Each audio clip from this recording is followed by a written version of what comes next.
बड' लेटेस्ट आपडेटआव बयखौबो बरायबाय। दिनैनि रादाबखौ फरायदों आं प्रमद खाख्लारि।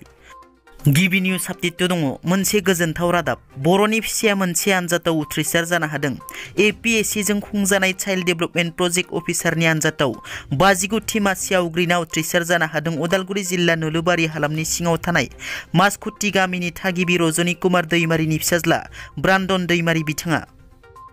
तामुलपुरखौ दिनै गोदान जिल्ला महरै फोसावबाय। तामुलपुर जिल्लानि सदर थावनि तामुलपुर जौसिन फरायसालिनि गेलेग्रा फोथाराव 73थि सुबुंखुंथाइ सानजों लोब्बा लाखिनानै माहारियारि फिरफिलाखौ मन्थ्रि UG ब्रह्म बिथाङा बिरहोनानै तामुलपुरखौ गोदान जिल्ला महरै फोसावना होयो। मख'नो गोनांदि तामुलपुरा गोदान जिल्ला महरै फोसावजानायनि उनाव आसामाव गासै मोन 35 आरो बिटिआरआव मोन 5 जिल्ला जाबाय। फिरफिला बिरहोनायनि उनाव मन्थ्रि UG ब्रह्म बिथाङा खौरांगिरिनि गेजेरजों दिनैनि सानखौ तामुलपुर जिल्लानि थाखाय मोनसे जारिमिनारि सान। तामुलपुर जिल्लाखौ आसामनि गेजेरावनो आदर्श जिल्ला दानांगौ होनना बुंथियो बिथाङा। मोनसे गोग्गाथाव रादाब। बङाइगावनि फानुरानि बसुमतारिया भारतनाट्यम, काथक, काथाकुलि, कुचिपुडी, मणिपुरी, सात्रिया, मोहिनीअट्टम, ओडिसी गासै मोन 8 रोखोमनि मोसाना गंसे सिडियावनो फारनैथिंजायबो रेकर्ड खालामना गावनि मुंखौ इन्डिया बुक अफ रेकर्डस 2022 रोखा लाखिनो हायो।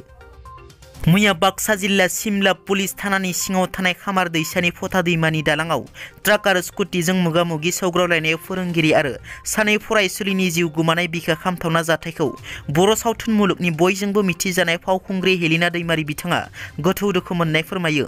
मख'नो गोनांदि फोरोंगिरि रिजिना कुजर, सानै फरायसुलि फारियै फार्लिना ब्रह्म आरो क्रिस्टिना दैमारि साथामबो जयैनो स्कुटिजों टिउसननिफ्राय न'फारसे फैबाय थानाय समावनो बे बिखा खामथावना जाथाया जायो।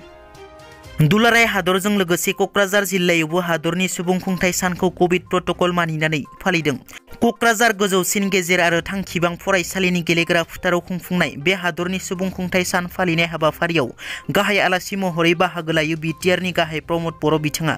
गाहाय आलासि महरै बाहागो लानानै बिथाङा फिरफिला बिरहोनायनि उनाव बिटिआर हालामनि बिमा माहारिनि थाखाय मोनसे गोजोनथाव खौरां फोसावो। बिटिआरनि गाहाय बिथाङा बिटिआरनि बिमा माहारिनि थाखाय मादार्स क्लाब दानानै होनायनि खोथा होनाय जायो।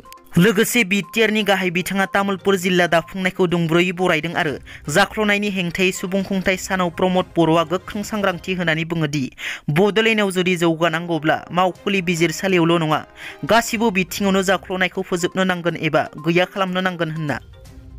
बिहाराव दुंहाव थासारि। बिहार पाटनानि आरायाव फरायसाफोरा रेलवे रिक्रुटमेन्ट बर्डनि आनजादखौ नेम गैयै खुंनायनि हेंथायै खुद्रिसारो।